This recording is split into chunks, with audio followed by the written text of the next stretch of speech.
Well, new developments on a story we broke yesterday, still getting a lot of attention now online. We know of 3 people accused of human trafficking. Police believe at least one teenager was caught up in the sex trade, her actions controlled by pimps who sold her online for sex. Now, these are the 3 charged in the case so far: Kendall Dunn and Pierre Davis, and a woman named Alexis Manzano, whose picture was not available to us today. All 3 face human trafficking charges and charges of commercial sex abuse of a minor. KXLY4's Nikki Torres with KXLY4's for your safety tonight, and a warning about what's happening in the dark corners of our community. Nikki?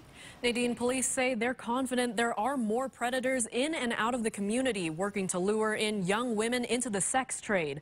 As for this investigation, the victim was just a teenager when a stranger messaged her on Facebook about selling her body in exchange for money. Tonight, a local advocacy organization is warning the community this isn't the first time a child was pulled into the sex trade, and it won't be the last.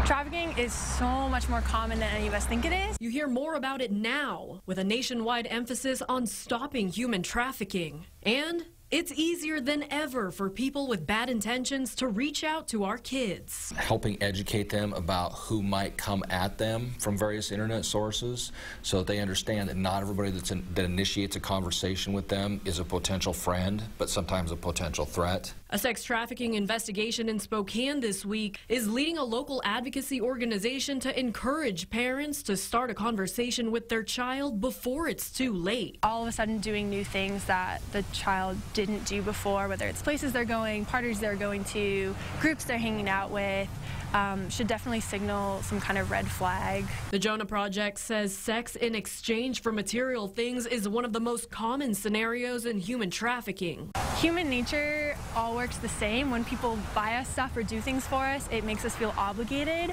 and so there's a lot of manipulation involved. The Jonah Project is calling on parents and adults to pay attention to their children and educate their kids about human trafficking. I think it's a lot easier to help and to fight this injustice than a lot of people think.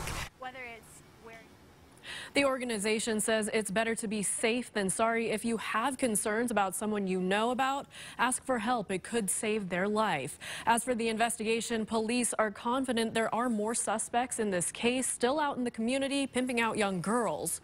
They also believe there are more victims in this case. If you have any information, you're asked to call Crime Check at 456-2233. Reporting live in studio, Nikki Torres, KXLY4 News.